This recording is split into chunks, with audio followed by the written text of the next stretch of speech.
Trước khi tôi cảm ơn Ngài và các hội thánh con cái của Chúa, hôm nay chúng ta học đề tài cơ đốc nhân và vấn đề ma thuật Saul cào bả bóng Endure. Sau khi Satan phản loạn Đức Chúa Trời trong thế giới vô hình, Đức Chúa Trời đuổi nó khỏi hiện diện. Ngài trên trời là cho xuống chốn không trung.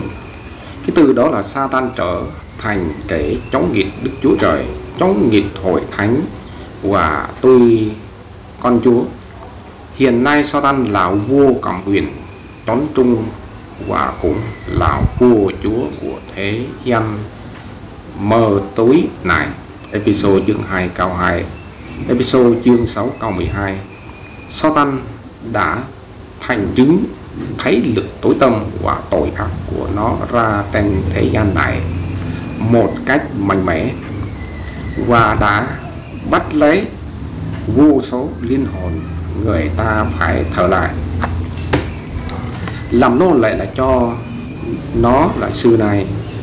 Trong những ngày cuối cùng của thời kỳ ân điển, khi Chúa Giêsu là gần tái lâm, thì Satan và bè lũ quỷ sứ của nó càng hoạt động mạnh mẽ hơn. Vì Satan là biết thì giờ của nó chẳng còn bao lâu nữa. Hãy Huyền chương 12 câu 12. Cách thức là Satan hoạt động bằng chứng quyền lực ra trên thế giới này hầu hết là vô môi giới con người. Đến hình như 1 Samuel chương 28 câu 1 đến 25 chép về hoạt động của bà bóng ở Endure và qua các phù thủy là các đồng cốt. Câu chuyện vua Saul cào bả bóng ở Endure là một câu chuyện gây nhiều tranh luận. Chúng ta cần nghiên cứu để hiểu rõ ý nghĩa đúng của lời Chúa trong phán đoạn thánh kinh này, đồng thời cũng thấy được sự trá hình của Satan tinh vi là đến như thế nào, hào có thể giữ mình và giúp nhiều con cái Chúa là khác thoát khỏi là sự mê đoạn của Satan. Một rất là bối cảnh của câu chuyện Saul và cào bả bóng. Có hai vấn đề là cần bàn đến là trong phần này là bối cảnh là quốc gia Israel thời vua Saul. Sau lâu hơn 300 năm là 1.400 năm, 1.100 năm là trước Chúa. Quan sát là chương 11 câu 26. Dân Israel là sống dưới thời là các quan sát, mỗi người đều làm theo ý mình lấy làm phải. Chúa thương xót dấy lên là một nhân vật để vừa làm quan sát nhưng cũng vừa làm nhà tiên kiến là rất quyền năng, đầy ân và là người có tài trong lãnh vực lãnh đạo dân sự, đã sáng lập ra nền quân chủ là cho vương quốc Israel. Con người này chính là Samuel, trải bao nhiêu ngàn năm là tuyển dân Chúa, là sống dưới chính thể thần minh, là họ được dưới Đức Chúa Trời là trực tiếp cai trị qua các tiên tri. Thầy tế lễ như đến gần cuối đời tiên tri Samuel, dân Israel là gương quyết đòi đại tớ Chúa phải sáng lập nền quân chủ cho họ, nghĩa là phải chọn cho họ là một vị vua là giống như là các nước xung quanh. Đấy, vị vua đó là cai trị họ, là lý do là dân Israel đòi hỏi như vậy là vì Samuel đã già mà các con trai ông không xứng đáng làm lãnh đạo là họ. Một Samuel chương 8 câu 1 đến 3 và 5. Họ thấy các dân xung quanh đều có vua là nên cũng đưa ra đòi cho là có một vua cai trị họ. 1 Sa-muel chương 8 câu 5. Là mặc dầu Sa-muel đã là hết sức giải thích là cho dân sự là Chúa hiểu sự đòi hỏi của họ sẽ đem lại hiệu quả là tai hại về sau, và nó cũng làm cho Đức Chúa Trời buồn lòng nữa.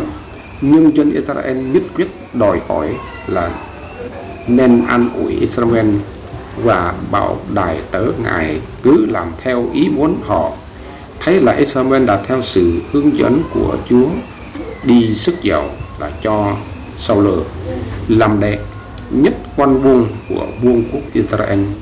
Sa-muel chương 10 câu 1. Hay nhờ là chân dung đệ nhất là quân vương Israel. Saul là con trai của Kích, là thuộc chi phái Benjamin, là một người có thiên hình là cao lớn hơn cả mọi người. 1 Sa-muel chương 10 câu 22. Khi còn là một thanh niên trong gia đình, Saul rất khiêm nhường, nhịn nhục và biết vâng lời. 1 Sa-muel chương 9 câu 21, chương 10 câu 24. Rất có ý thức trách nhiệm và cũng có lòng bao dung. 1 Sa-muel chương 10 câu 27. Nhưng sau khi được sức dầu làm vua Israel, và nhất là khi đã lên ngôi cai trị vương quốc Israel rồi, thì lòng ông đổi khác đi, làm trở nên kiêu căng, cứng cỏi, ngang ngạnh và bất nhân. Nhiều lần ông phạm tội được Chúa cảnh cáo nhưng không chịu ăn năn, cứ đi theo con đường ý riêng, nên Chúa Thánh Linh lìa bỏ và ắt thật nhập vào quái khảo ông. 1 Sa-muel chương 16 câu 14. Cái từ đó là Israel là gây nên bao cảnh đau thương là cho David và dân sự Chúa mãi đến ngày Saul chết mới hết. Là trước khi Saul chết, Chúa đã lìa bỏ ông và để ông tấn ông là đi đến chỗ cùng đường. Trông thấy là ông bị quân chủ Palestine tấn công.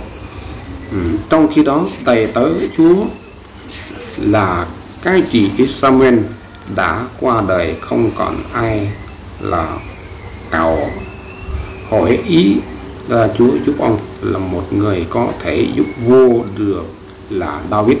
Nhưng vì quá sợ nên Saul là xem David là như kẻ thù, và là nhiều lần là vua Israel tìm cách giết David đi. Do đó nhà vua không còn có lối thoát nào khác hơn nhà liều lĩnh là đi cào bà bóng ở Ender mà chính vua đã ra lệnh từ trừ diệt.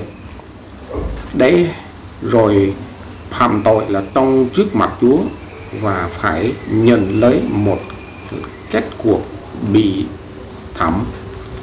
Hai lớn phân tích ý nghĩa là phân tích từ là trong văn bản Thánh Kinh này có những từ chúng ta cần nghiên cứu qua. Cầu vong 1 Sa-muel là chương 28 câu 7, 8 là việc làm của những phù thủy dùng phép thuật để gọi hồn người chết trở về cho những người thân yêu họ gặp gỡ, cầu hỏi hay trò chuyện. Là thực ra không có hồn người chết nào có thể trở về được. Sau đó là chỉ là sự trá hình và giả hiệu của ma quỷ thôi.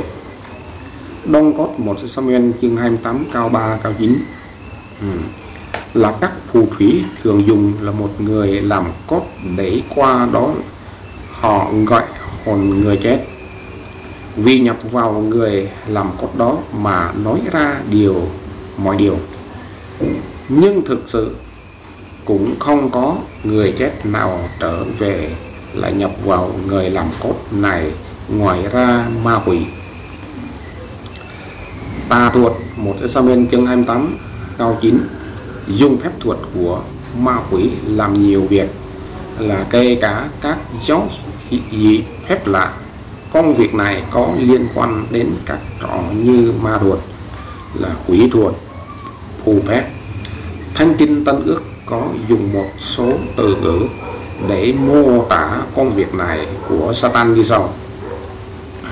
Một, Hanmakos nghĩa là kẻ tà thuật phép. Solsekir, chữ này đôi khi còn được dịch là kẻ đầu độc. Paramakos, prisoner, Khải Huyền chương 21 câu 8, chương 22 câu 15 là 2. Pheriaika nghĩa là tà thuật, phép thuật, người làm những việc vô ích. Esai chương 3 câu 3, Con Vụ chương 19 câu 19. 2. Người chưa hiểu chuyện sau lơ cào bà bóng. Thánh Kinh là không nêu rõ thái độ của dân chúng và người đương thời đối với câu chuyện này, nhưng xét về bối cảnh là chúng ta là biết rằng là có một số người tin câu chuyện này, vì lúc bấy giờ là có một số đông dân sự Chúa là bị lôi cuốn bởi những ảnh hưởng của báy vật giáo vùng Palestine mà Chúa đã cảnh cáo họ trước khi bước vào sống trong đất hứa. Phục truyền chương 18 câu 9 đến 14. Thế nhưng họ đã bị là các dân xứ Canaan cấm dỗ nên làm theo những thói tục gươm kết này. Là hơn nửa tiên tri Samuel đã qua đời nên không còn ai cầu vấn Đức Chúa Trời thay cho dân sự. Chính vua Israel cũng rơi vào tình trạng tung thế nên mới đi cầu bà bóng. Mặc dù là chính vua là người ra lệnh trừ diệt những đồng cốt tà thuật là trong Israel. 1 Samuel chương 28 câu 3 câu 9. Và điều đáng buồn là chính vua Israel lại tin vào điều đó. Tuy nhiên vẫn còn một số đông người Israel khác trung thành với Chúa. Giữa điều răn Chúa, họ quyết không tin và là cũng không làm công việc này vì sợ phạm tội với Chúa. Chúng ta là biết chắc như vậy vì Thánh Kinh cho biết trong thời vua Ahab là Jerusalem là thời kỳ đen tối nhất của lịch sử tôn giáo Israel, vẫn còn có 7.000 người là trong dân sự không chịu thờ lại ba anh, và môi họ chưa hôn gió. Một vua chương 19 câu 18. Do vậy là những gì xảy ra ở đây đã trở thành là một bài học và cũng là một lời cảnh cáo nghiêm trọng là cho tất cả các tôi con Chúa, rằng khi một tôi con Chúa mất ánh sáng lời Chúa là không còn ở trong hiền diện là Chúa, thì người ấy sẽ rơi vào chỗ tối tăm tuyệt vọng và sợ hãi, có thể khiến họ hành động sai lầm và bị Satan dẫn dụ mà không hề ai biết. Ba giải thích hiện đại. Ngày nay khi giải nghĩa đoạn kinh thánh này là các nhà giải kinh thường có 3 quan điểm khác nhau. Một là quan điểm của những người tin cao chuyện sau lơ cạo bà bóng ở Ender là chuyện thật, là nghĩa là họ tin rằng Samuel đã thật là sự xuất hiện để nói chuyện với Saul theo sự cạo vong của bà bóng. Trong phần chú thích và giải nghĩa sách Samuel đoạn 28 của văn thám Nguồn Sống là có đoạn giải thích rằng Đức Chúa Trời nghiêm cấm dân Israel liên hệ với việc bói toán, thầy phù thủy, thầy pháp để cào đồng cốt kẻ thuật số hoặc kể cảo vong phục truyền chương 18 câu 9 đến 14. Những kẻ làm thầy phép là say bị sư tử suốt Ê Tô Ký chương 22 câu 18 19 là riêng trong phần giải thích về việc Samuel xuất hiện thì có đoạn viết rằng bà bóng là không gọi Samuel lên bằng thuật lừa đảo hay bởi là quyền lực của Satan. Đức Chúa Trời đem Samuel trở lại để báo cho Israel những lời tiên đoán liên quan là tới số phận người. Là một sứ điệp, Saul đã biết là sau đó là trong lời giải nghĩa còn có phần biện minh và nhắc nhở là mọi người về việc Chúa đem Samuel trở lại là gặp Saul như sau. Đó không phải là cách biện minh là cho nỗ lực liên lạc với người chết hoặc thông công với những tà linh thuộc về quá khứ. Đức Chúa Trời chống cự là mọi thói tục là như vậy. Hai, quan điểm thứ hai của những người dè dặt là bảo rằng là họ không tin mà cũng không phủ nhận vì họ chưa xác định được là sự thật của câu chuyện này. Ông Henry nhận định về câu chuyện Saul cạo ba bóng là một bài tường thuật đơn sơ và tường thật, dường như ngụ ý rằng là thần linh của Samuel thật đã hiện về. Tuy nhiên là người ta có ý kiến khác nhau, kể cho rằng là sự hiện hồn đó là thật, kể cho là giả. Là sách Thánh Kinh Khảo học có lời chú giải về Samuel đoạn 28 như sau: có thể hiểu sự việc này bằng mấy cách khác nhau. A. Thường đế cho phép linh của Samuel liên hệ cho bà bóng thấy. B. Người đàn bà tiếp xúc với thần dữ hay ác linh trong hình dạng Samuel, do đó bà bị ngặt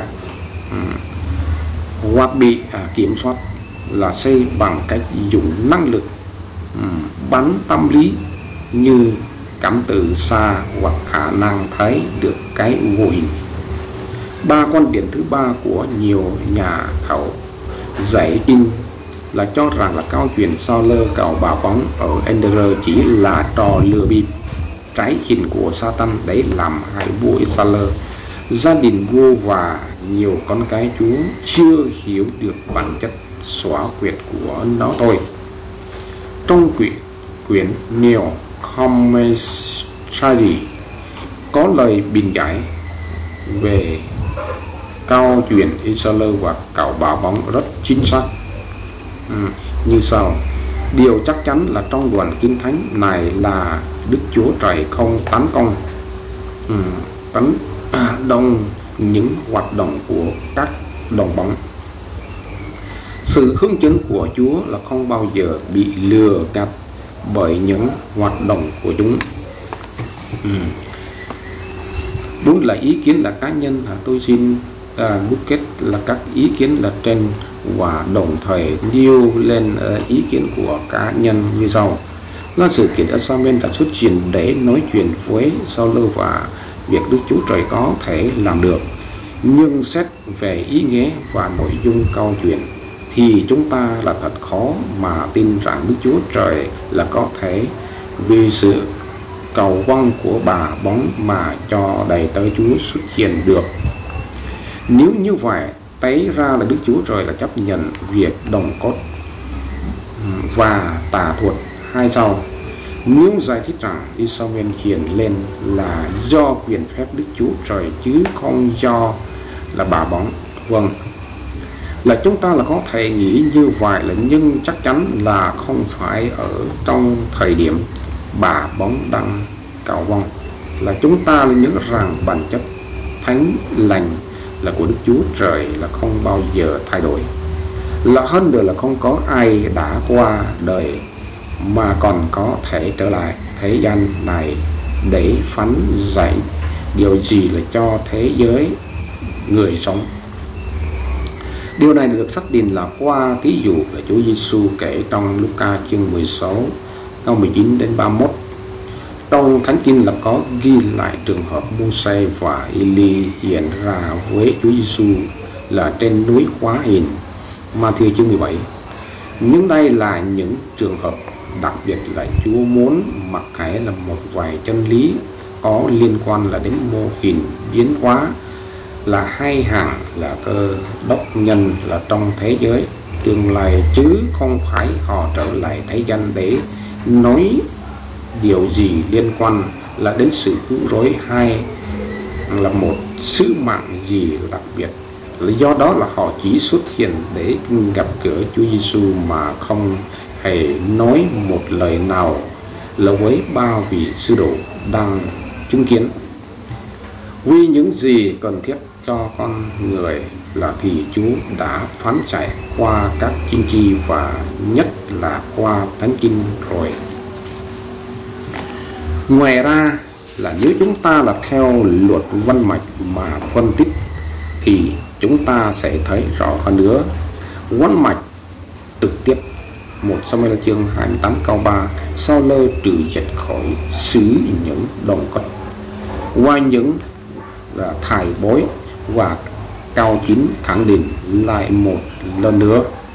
Văn mạch dân tiếp Lê-vi chương 19 câu 31 là các ngươi chớ cào đồng cốt hay là thải bối, chớ hỏi chúng nó ê vì chúng nó mà các ngươi phải bị ô uế ta Giê-hô-va Đức Chúa Trời các ngươi.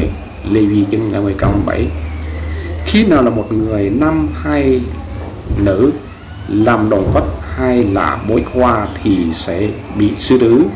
Người ta sẽ ném đá chúng nó, huyết chúng nó sẽ đổ lại trên mình chúng nó, là có thể xem thêm ở Phục Truyền chương 18 câu 9 đến 14 và Ê-sai chương 18 câu 19. Văn mạch toàn diện là Khải thì chương 21 câu 8. Con những kẻ hèn nhát là kẻ chẳng tin, kẻ đáng gớm nhất là kẻ giết người, kẻ dâm loạn, kẻ phù phép. Chữ phù phép Phramikos ở đây là có nghĩa là tà thuật. Khải Truyền chương 22 câu 15. Những loài chó, những thuật sĩ, chữ thuật sĩ Phramikos có nghĩa là cái phù thuật, kẻ đầu độc.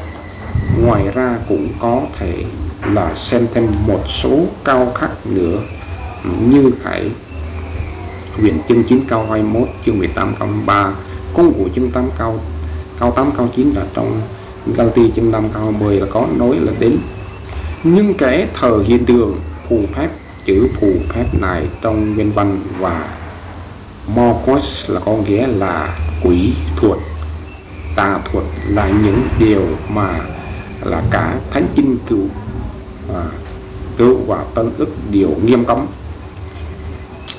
Như vậy là sách về văn mạch lẫn những gì mà lời Chúa trong Thánh Kinh đã bày tỏ, thì việc cào bà bóng của vua Sơ-lơ lý giúp chúng ta là biết rằng bản chất và quỷ kế của Satan là vô cùng xảo quyệt và gian trá. Chính nó đã dùng tay bà bóng lừa phỉnh là vua Sơ-lơ ngày xưa, và nó đang tiếp tục dùng các phù thủy là các đồng cốt để lừa phỉnh vô số người trong phân loại ngày nay. Nhiều người chết cả thể xác lẫn linh hồn cũng vì sự lừa phỉnh của nó qua các hình thức này. 2 Cô-rinh-tô chương 11 câu 14 chép: nào có là gì là chính quỷ Satan mạo làm thiên sứ sáng láng, là chúng ta tin rằng là Đức Chúa Trời là không từ chống lại chính mình. Ngài khi chỗ này thì nghiêm cấm, còn chỗ kia lại cho phép. Nếu Chúa muốn phán với Sơ-lơ thì không có gì khó khăn. Ngài có thể mở miệng một người trong dân sự làm việc đó, là hoặc dùng loài ngoặt nữa, như Ngài đã dùng mở miệng con lừa nói tiếng người với tiên tri Ba-lan là dân số là chương 22 câu 28 33. Nhưng vì Ngài đã lìa bỏ ông ta rồi nên Ngài im lặng, là có người căn cứ vào nội dung cuộc đối thoại giữa nhân vật Samuel với vua Asa-lơ mà tin rằng là đó là chuyện thật. Nhưng sách ký là không có gì khó hiểu về điều này. Phần lớn những điều nói đến là trong cuộc đối thoại này thì Samuel đã nói với Asa-lơ ngay trong lúc là đầy tớ Chúa còn sống. Chỉ có một điều mới là việc vua Asa-lơ và các con trai vua sẽ chết trong chiến trận. Xong về điều là mới này cũng là dễ hiểu thôi. Satan không toàn tri như Đức Chúa Trời, nhưng nó có thể biết trước một số việc xảy ra trong tương lai gần, nhất là đối với những người thuộc về nó và đã bị nó chiếm lấy tâm hồn là hoặc thể xác. Một chuyện thật đã xảy ra cho một người là lính Mỹ chiến đấu tại Việt Nam là trong thời chiến tranh trước 1975. Người lính Mỹ này có tên là David, con của bà Reynolds ở tiểu bang Pennsylvania. Là từ khi David là thăm chiến tại Việt Nam thì anh thường xuyên viết thư cho mẹ, nhưng là bỗng dưng suốt 3 tuần lễ mà bà không nhận được là một thơ nào cả. Bà đâm ra là bối rối và hết sức lo lắng. Rồi một sáng kia là một chiếc xe hơi của quân đội Hoa Kỳ đứng trước cửa, là họ trao cho bà là một điện tin để vừa thông báo nhưng cũng vừa phân ưu với bà rằng con bà bị mất tích và có khả năng đã chết tại chiến trường Việt Nam rồi. Bà khóc oai lên và đau khổ vô cùng. Bà nói: Chúa ơi, tại sao con chết? Là con đã luôn cầu nguyện là xin Chúa gìn giữ là nó, mà bây giờ lại xảy ra như thế này là nghĩa làm sao? Là ít ngày sau là có một người mà bạn đến nhà mà mời bà đi dự cuộc cầu hôn cho những người lính Mỹ chết trận tại Việt Nam. Và người bạn là đó hứa rằng là bà có thể liên lạc với những người chết ấy được, là bà nhớ lời Chúa dạy trong sách là Truyền Đạo chương 9 câu 5 câu 6. Kẻ sống biết mình sẽ chết, nhưng kẻ chết chẳng biết gì hết. Là sự yêu, là sự chết, là sự ganh cố của họ là thấy điều tiêu mất từ lâu, là họ chẳng hề có phần nào về mọi điều làm ra dưới mặt trời. Vì có đó là bà phản đối và từ chối không đi. Một tuần lễ sau là người bẩm ấy trở lại và nói rằng hôm qua là chúng tôi là hợp nhau và đã nói chuyện với những người thân chết là trần tại Việt Nam, là con trai của bà là David là có hiện về. Nó trách tại sao bà không đến gặp nó Nó buồn phí lắm, là từ đó là bà cảm thấy thương nhớ con trai của bà và ước ao làm sao có thể là nói chuyện được với con. Tối thứ ba tuần sau là trong buổi cầu hồn để gặp những người chết. Vì quá thương con, bà Horinol là cũng đến ngồi trên một chiếc ghế dài dành cho người muốn tiếp xúc với linh hồn là người chết. Xung quanh bà là có 5-6 người là đàn bà cùng chờ để linh hồn hiện về. Chốc lát sau, con của bà Horinol hiện về thật, rõ ràng là con của bà. Hình ảnh của nó là không thay đổi, giọng nói của nó cũng y như vậy. Bà vui mừng và nói chuyện với là con gần 1 tiếng đồng hồ rồi. Nó từ giả bà và hẹn tối thứ 3 tuần sau. Ngày hôm sau, bà đến gặp mục sư và cho ông biết bà đã nói chuyện được với đứa con trai đã chết của bà. Bà là cho rằng Kinh Thánh đã chép sai vì nói rằng người chết không hiện về được. Bà xin mục sư cho bà rút tên ra khỏi hội thánh. Là 6 tháng sau, vào một buổi sáng thứ 6 đó là có đáng đứng trước cửa là anh ta ôm chầm. Bà vui mừng cảm tạ Chúa. Bà ngạc nhiên hỏi sao con ở đây giờ này, là chúng ta hẹn vào mỗi tối thứ ba lại như thường lệ cơ mà.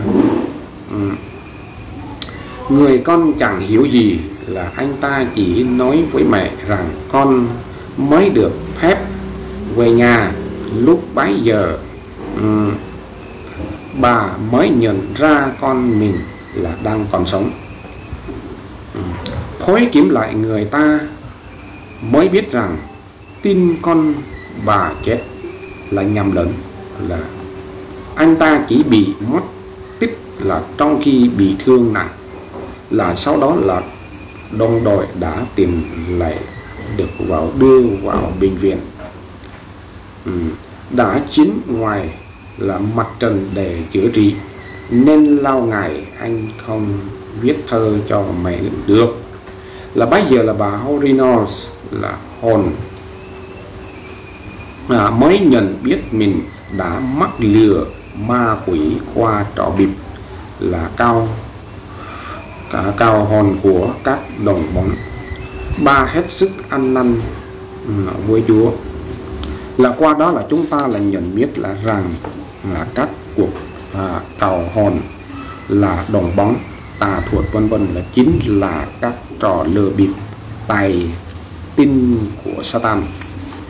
Là trong thế giới của các thầy pháp và các phù thủy là thật là đáng sợ biết bao. Ba bài học từ câu chuyện Sa Lơ và bà cầu báo bóng. Cái từ câu chuyện này là chúng ta rút ra là được một số bài học như sau. Là khi con người là không có mặc khải của Chúa soi sáng là cho thì rất dễ bị Satan dẫn dụ đi vào con đường tối tăm tội lỗi. Dầu cho người là đó có là ai, ở giai tầng nào, là trình độ nào mà không có chân lý là Chúa hướng dẫn thì đều bị Satan mê hoặc. Hay là Satan là kẻ giả hình rất tài tình, vì nó là cha của kẻ nói dối nên nó đã lừa là hầu hết nhân loại bởi những trò còn lừa cả đến tôi tớ của Chúa nữa. Mỗi là một tôi con Chúa là phải hết sức đầy cao cảnh giác và luôn sống là trong ánh sáng lời Chúa để kịp thời phát triển những trò lừa là bịp của Satan. Ba, hầu hết những người mà Satan lừa phỉnh đều đi đến cái kết cuộc là bi thảm. Trong Satan là không bao giờ là có điều gì tốt lành, và nó cũng chẳng bao giờ là có lòng thương xót. Những người mắc lừa Satan là sẽ xâm thúc cuộc là sống để đi đến chỗ đồng số phận với nó ở trong nơi khổ hình đời đời. 4. Mỗi con cái Chúa phải luôn luôn tỉnh táo, giữ mình là phải biết sử dụng các loại khí giới của Đức Chúa Trời trong episode chương 6 câu 11 đến 18. Chỉ đánh trận là cuộc linh là cũng nhờ huyết và thập tự giá Chúa Giêsu mà chiến đấu là chống trả ma quỷ. Khải Huyền chương 12 câu 11. Hãy phục Đức Chúa Trời, hãy chống trả ma quỷ thì nó sẽ lánh xa anh em. Gia Cơ chương 4 câu 7 là kết luận là nói về là những hình thức hoạt động của Satan ma quỷ trong thế giới ngày nay thì không thể nào nói cho hết được, nhưng xem ra là sự trá hình và lừa phỉnh của Satan ma quỷ trong các cuộc sống đồng cốt.